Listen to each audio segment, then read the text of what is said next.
Welcome. It's nice to see you again. Well, here we are in the month of Shavat, and we are looking forward to the next minor holiday known as Tu B'Shvat. Now, there's a funny way of looking at this date. You would say, how can you get 15 out of 2?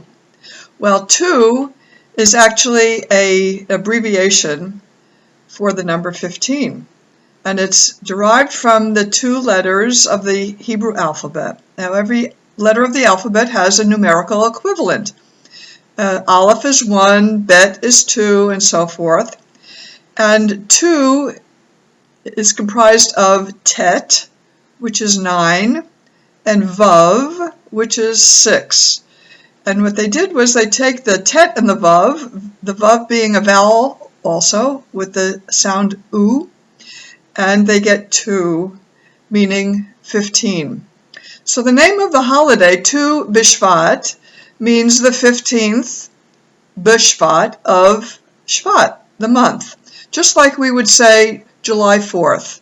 It's the name of the holiday, but it also tells you what is the date of that holiday. So we have Tu B'Shvat coming up shortly, and it's a very minor holiday, but one of my favorites because it has so many elements surrounding the celebration, the history, and how we've brought it to the modern customs and traditions. And so Tu B'Shvat is known as the Jewish Arbor Day. And it originated, we could go way back to biblical times when there were 4 different New Years, 2 of which are celebrated today. So the first of Nisan, the month of Nisan, was a new year for the counting of the reigns of the kings. So that was a new year back in biblical times. The first of Elul, which is another Hebrew month, was a new year for tithing of animals, which we don't no longer do. The first of Tishrei, which we would all, I think, recognize as the Rosh Hashanah, the first new year of the calendar year, was the Judgment Day and also a marcation of the sabbatical years and the Jubilee years. And then, of course, the 15th of Shavat, which comes down to us today as the new year for the trees. And why do we need a new year for the trees? It's the tithing of the fruit and the date that defines the end of the fruit crop of the previous year.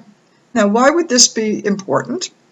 Well, we need to know the actual date and the birth and the age of the trees, and also the fruit-bearing trees specifically.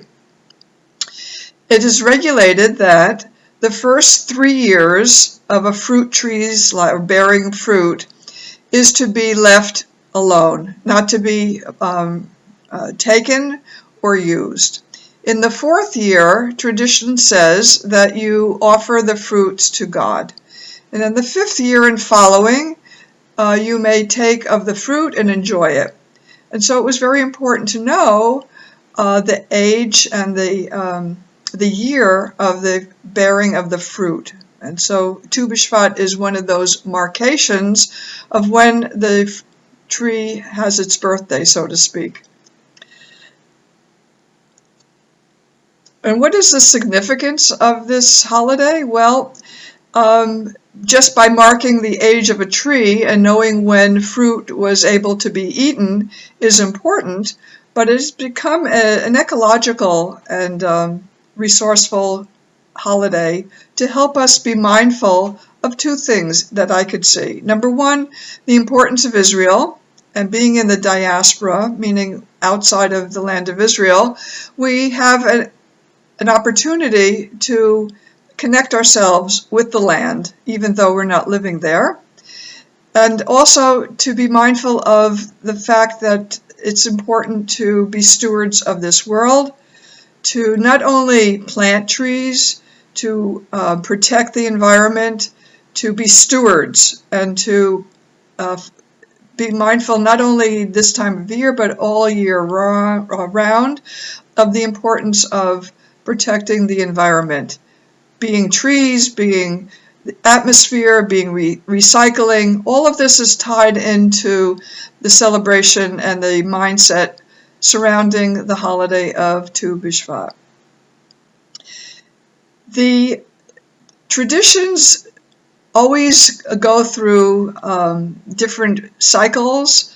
The Kabbalists that were living in Sfat in the Middle Ages decided that it was important to have a ceremony that reflected the idea of Tu B'Shvat and the importance of connecting ourselves to the environment. And so the Kabbalists devised a Seder that was very close to the idea of the Passover Seder.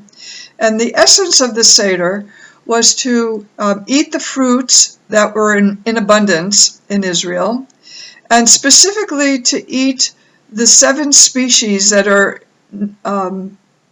talked about in the book of Deuteronomy. And those 7 species are wheat, barley, grapes, pomegranates, figs, dates, and olives. And those are articulated in the book of Deuteronomy. I know I could cite this because it's very easy to remember. It's chapter 8, verse 8. So you could go into your Bibles and check it out. And so what the Kabbalists were trying to do, and they did successfully because we're still doing this today.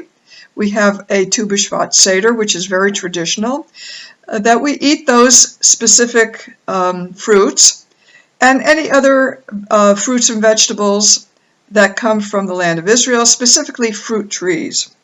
And they also created an idea behind the Seder to drink 4 different cups of wine. Little different than Passover.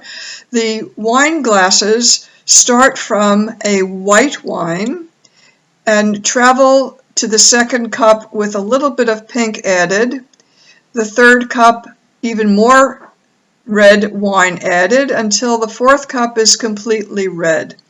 And these symbolize the cycle of the seasons, starting with the white, snowy winter to the blossoming of all of the beautiful vegetation in the springtime in Israel, specifically the poppy fields and the red flowers that are in abundance in the north of Israel.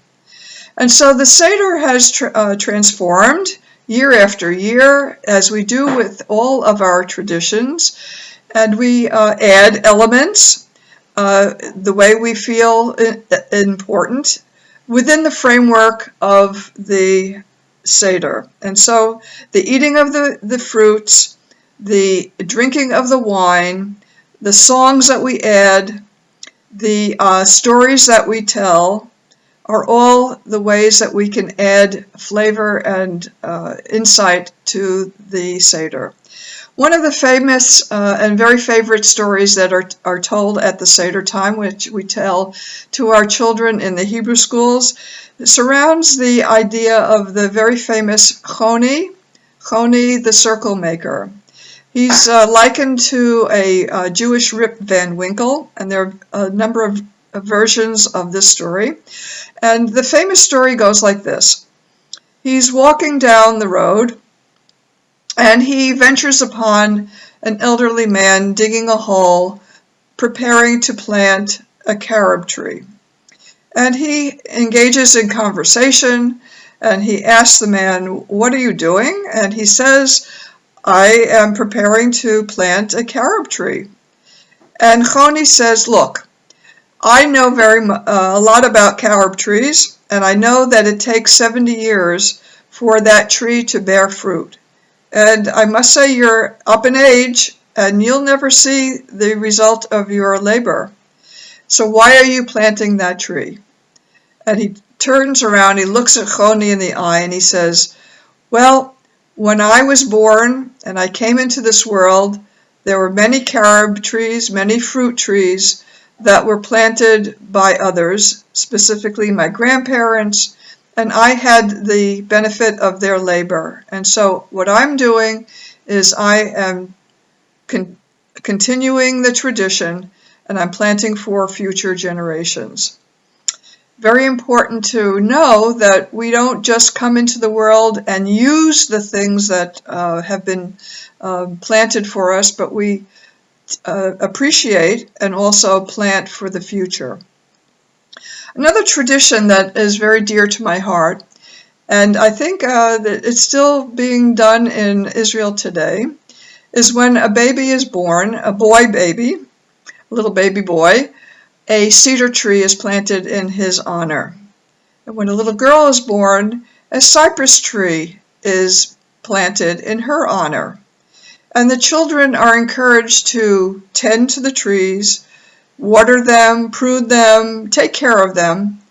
And when they're old enough to marry, each child, the boy and the girl, would take branches from their trees and intertwine them and make a chuppah, or a wedding canopy, to stand under, showing that their lives are being intertwined and joined in unison.